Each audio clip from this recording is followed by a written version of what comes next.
ನಮಸ್ಕಾರ ಅಶ್ವವೇಗ ನ್ಯೂಸ್ ಜಂಕ್ಷನ್ಗೆ ಸ್ವಾಗತ. ನಾನು ಡೈನಾ ಕೂರ್ಗ್. ಸುದ್ದಿಗೂ ಮುನ್ನ ಈ ಕ್ಷಣದ ಹೆಡ್ಲೈನ್ಸ್.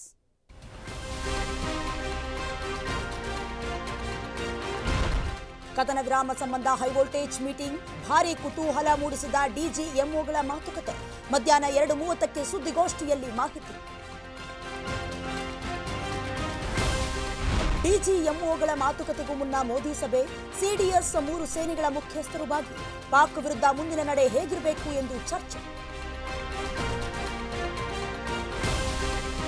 32 ಏರ್ಪೋರ್ಟ್ಗಳ ಪುನರಾರಂಭಕ್ಕೆ green signal. ಕದನ ವಿರಾಮ ಬೆನ್ನಲ್ಲೇ ಕೇಂದ್ರದಿಂದ ಕ್ರಮ. ಶ್ರೀನಗರದ ವಿಮಾನ ನಿಲ್ದಾಣ ಮಾತ್ರ ಇನ್ನು 1 ದಿನ ಬಂದ್. ಹೃದಯಾಘಾತದಿಂದ ರಾಕೇಶ್ ಪೂಜಾರಿ ನಿಧನ. ಕಾಮಿಡಿ ಕಿಲಾಡಿಗಳು ಖ್ಯಾತಿಯ ನಟ ಇನ್ನಿಲ್ಲ. ರಕ್ಷಿತಾ ಸೇರಿ ಚಿತ್ರರಂಗದ ಗಣ್ಯರಿಂದ ಸಂತಾಪ.